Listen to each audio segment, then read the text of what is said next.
ಕಂಡಂತ ಧೀಮಂತ ನಾಯಕರು, ಬಡವರ ಉಸಿರು ಸನ್ಮಾನ್ಯ ಸಿದ್ದರಾಮಯ್ಯ ಸಾಹೇಬರ 74ನೇ ಹುಟ್ಟುಹಬ್ಬದ ಶುಭಾಶಯಗಳನ್ನು ಹೇಳ್ತಾ, ಈ ಹುಟ್ಟುಹಬ್ಬದ ನಿಮಿತ್ತ ರಕ್ತದಾನ ಕಾರ್ಯಕ್ರಮವನ್ನು ಸನ್ಮಾನ್ಯ ಅಕ್ಕ ಸುಜಾತಕ್ಕ ಕಳಿಮನಿಯವರು, ಜಿಲ್ಲಾ ಪಂಚಾಯತ್ ಅಧ್ಯಕ್ಷರು ವಿಜಯಪುರ, ಅಣ್ಣ ಸೋಮನಾಥ್ ಗಳಿಮನಿಯವರು, ಎಲ್ಲ ಕಾರ್ಯಕರ್ತರನ್ನ ಒಳಗೊಂಡು ಬೀರಪ್ಪಣ್ಣ ಜುನ್ನಾಳ, ಆಮ್ಯಾಗ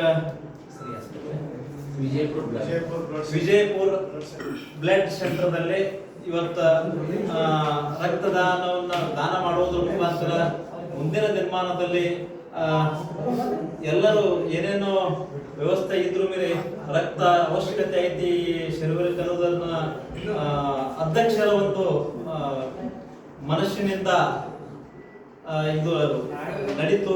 ಮುಂದೂ ಇಂಥ ಕಾರ್ಯಕ್ರಮಗಳ ಯಥಾ ಪ್ರಕಾರವಾಗಿ ಹೆಚ್ಚಾಗಿ ನಡಿಬೇಕು. ಈ ರಕ್ತ ಕೆಲವೊಬ್ಬರಿಗೆ ಇಲ್ಲದಂತ ಪರಿಸ್ಥಿತಿ ಒಳಗೆ ಅದು ಜೀವ ಉಳಿಸ್ತೈತಿ ಅನ್ನೋದನ್ನ ಈ ಸನ್ಮಾನ್ಯ ಸಿದ್ದರಾಮಯ್ಯ ಸಾಹೇಬರ ಹುಟ್ಟುಹಬ್ಬದ ಮುಖಾಂತರ ಈ ಕಾರ್ಯಕ್ರಮ ನಡೆಸಿಕೊಟ್ಟಂತ ಎಲ್ಲರಿಗೂ, ಸಿಬ್ಬಂದಿಯವರಿಗೂ, ಕಾರ್ಯಕರ್ತರಿಗೂ, ಅಧ್ಯಕ್ಷರಿಗೂ ಧನ್ಯವಾದಗಳನ್ನು ಹೇಳಿ ನನ್ನ ಮಾತು ಮುಗಿಸ್ತೇನೆ.